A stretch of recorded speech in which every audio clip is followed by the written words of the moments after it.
The Adventures of Tom Sawyer, Chapter 10, Dire Prophecy of the Howling Dog. The two boys flew on and on toward the village, speechless with horror. They glanced backwards over their shoulders from time to time, apprehensively, as if they feared they might be followed. Every stump that started up in their path seemed a man and an enemy, and made them catch their breath. And as they sped by some outlying cottages that lay near the village, the barking of the aroused watchdog seemed to give wings to their feet. "If we can only get to the old tannery before we break down," whispered Tom in short catches between breaths. "I can't stand it much longer." Huckleberry's hard pantings were his only reply, and the boys fixed their eyes on the goal of their hopes and bent to their work to win it. They gained steadily on it, and at last, breast to breast, they burst through the open door and fell grateful and exhausted in the sheltering shadows beyond. By and by their pulses slowed down, and Tom whispered, "Huckleberry, what do you reckon'll come of this?" "If Dr. Robinson dies, I reckon hanging'll come of it." "Do you, though?" "Why, I know it, Tom." Tom thought a while, then he said, "Who'll tell, we?"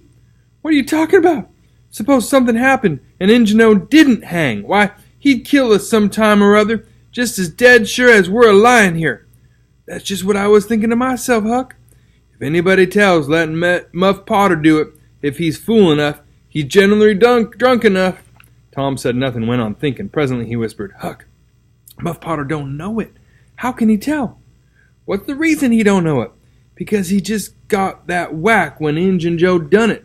Do you reckon he could see anything? Do you reckon he knowed anything?" "By hokey, that's so, Tom. And besides, look here, maybe that whack done for him." "No, 'tain't likely, Tom. He had liquor in him. I could see that, and besides, he always has. Well, when Pap's full, you might take and belt him over the head with a church and you wouldn't faze him. He says so his own self. So it's the same with Muff Potter, of course. But if man was dead sober, I reckon maybe that whack might fetch him. I don't know." After another reflective silence, Tom said, "Hucky, you sure we can keep mum?" "Tom, we got to keep mum. You know that.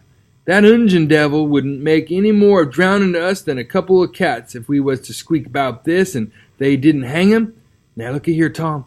Let's take and swear to one another. That's what we got to do. Swear to keep mum." "I'm agreed. It's the best thing. Would you just hold hands and swear that we—" "Oh, no, that wouldn't do for this. That's good enough for little rubbishy common things, especially with gals, 'cause they go back on you anyway and blab if they get in a huff. But there ought to be writing about a big thing like this in blood." Tom's whole being applauded this idea. It was deep and dark and awful. The hour with the circumstances, the surroundings, were in keeping with it.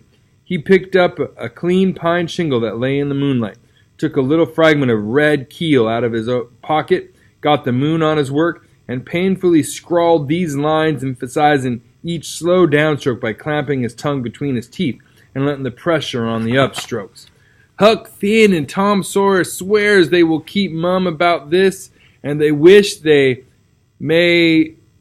may be darn dead in their tracks if they ever tell," and rot. Huckleberry was filled with admirations of Tom's facility in writing and the sublimity of his language. He at once took a pin from his lapel and was going to prick his flesh, but Tom said, "Hold on, don't do that. A pin's brass. It might have verdigris on it." "What's verdigris?" "It's poison. That's what it is. You just swallow some of it once. You'll see." So Tom unwound the thread from one of his needles, and each boy pricked the ball of his thumb and squeezed out a drop of blood. In time, after many squeezes, Tom managed to sign his initials, using the ball of his little finger for a pin. Then he showed Huckleberry how to make an H and an F, and the oath was complete. They buried the shingle close to the wall with some dismal ceremonies and incantations, and the fetters that bound their tongues were considered to be locked and the key thrown away. A figure crept stealthily through a break in the other end of the ruined building. "How now?" But they did not notice it. "Tom," whispered Huckleberry, "does this keep us from ever telling always?" "Of course it does. It don't make any difference what happens. We got to keep mum. We'd drop down dead. Don't you know that?" "Yes, I reckon that's so." They continued to whisper for some little time. Presently a dog set up a long, lugubrious howl just outside, within 10 feet of them. The boys clasped each other suddenly in agony of fright. "Which of us does he mean?" gasped Huckleberry. "I don't know. Peep through the crack, quick." "No, you, Tom." I can't do it, Huck." "Please, Tom, there 'tis again." "Oh, Lordy, I'm thankful," whispered Tom. "I know his voice. It's Bull Harbison." "Oh, that's good. I tell you, Tom, I was most scared to death. I'd have bet anything it was a stray dog." The dog howled again. The boy's heart sank once more. "Oh my, that ain't no Bull Harbinson," whispered Huckleberry. "Do, Tom." Tom, quaking with fear, yielded and put his eye to the crack. His whisper was hardly audible when he said, "Oh, Huck, it's a stray dog!" "Quick, Tom, quick! What does he mean?" "Huck, he must mean us both. We're right together." "Oh, Tom, I reckon we're goners. I reckon there ain't no mistake about where I'll go. I've been so wicked." "Dad, fetch it! This comes of playing hooky and doing everything a feller told not to do. I might have been good like Sid if I'd have tried, but no, I wouldn't, of course. But if I ever get off this time, I'll just waller in Sunday schools." And then Tom began to snuffle a little. "You bad," said Huckleberry, began to snuffle too. "Consound it, Tom Sawyer. You're just old pie alongside of what I am. Oh, lordy, lordy, lordy, I wish I was only half your chance." Tom choked off and whispered, "Looky, Hucky, look. He's got his back to us." Hucky looked with joy in his heart. "Well, he has, by jingles. Did he before?" "Yes, he did, but I, like a fool, never thought of. Well, but this is bully, you know. Now who can he mean?" The howling stopped. Tom pricked up his ears. "What's that?" he whispered. "Sounds like hogs grunting." "No, it's somebody snoring, Tom." "That is it. Whereabouts is it, Huck?" "I believe's down at the other end. Sounds so, anyway. Pap used to sleep there sometimes along with the hogs, but laws bless you, he just lifts things when he snores. Besides, I reckon he ain't ever coming back to this town any more." The spirit of adventure rose in the boys' souls once more. "Hucky, do you dast to go if I lead?" "I don't like too much, Tom. Suppose it's Injun Joe." Tom quailed, but presently the temptation rose up strong again, and the boys agreed to try, with the understanding that they would take to their heels if the snoring stopped. So they went tiptoeing stealthily down, the one behind the other. Then they had got to within 5 steps of the snorer.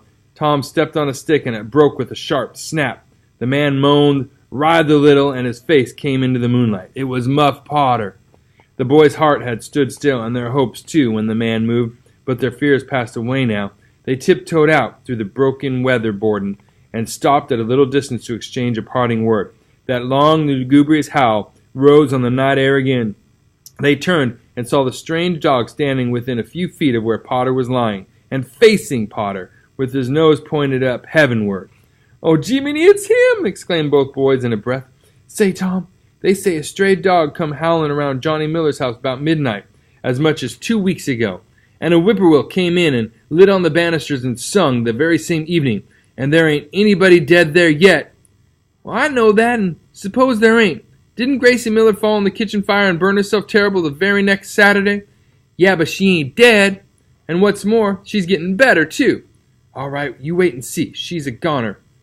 Just as dead sure as Muff Potter's a goner. That's what the niggers say, and they know all about these kinds of things, Huck." Then they separated, cogitating. When Tom crept in at his bedroom window, the night was almost spent. He undressed with excessive caution and fell asleep, congratulating himself that nobody knew of his escapade. He was not aware that the gently snoring Sid was awake, and had been so for an hour. When Tom awoke, Sid was dressed and gone. There was a late look in the light, a late sense in the atmosphere. He was startled. Why had he not been called? Persecuted till he was up as usual. The thought filled him with bodings. Within 5 minutes he was dressed and downstairs, feeling sore and drowsy. The family were still at table, but they had finished breakfast. There was no voice of rebuke, but there were averted eyes. There was silence and an air of solemnity that struck a chill to the culprit's heart. He sat down and tried to seem gay, but it was uphill work. It roused no smile, no response, and he lapsed into silence and let his heart sink down to the depths. After breakfast, his aunt took him aside, and Tom almost brightened in the hope that he was going to be flogged, but it was not so. His aunt wept over him and asked him how he could go and break her old heart so, and finally told him to go on and ruin himself and bring her gray hairs with sorrow to the grave, for it was no use for her to try any more. This was worse than 1,000 whippings, and Tom's heart was sorer now than his body. He cried, he pleaded for forgiveness, promised to reform over and over again, and then received his dismissal, feeling that he had won but an imperfect forgiveness and established but a feeble confidence. He left the presence too miserable to even feel revengeful towards Sid, and so the latter's prompt retreat through the back gate was unnecessary. He moped to school gloomily and sad, and took his flogging, along with Joe Harper for playing hooky the day before, with the air of one whose heart was busy with heavier woes and wholly dead to trifles. Then he betook himself to a seat, rested his elbows on his desk and his jaws in his hands, and stared at the wall with the stony stare of the suffering that has reached the limit and can go no further. His elbow was pressing against some hard substance. After a long time he slowly and slightly changed his position and took up this object with a sigh. It was in a paper. He unrolled it. A long, lingering, colossal sigh followed, and his heart broke. It was his brass andiron knob. This final feather broke the camel's back.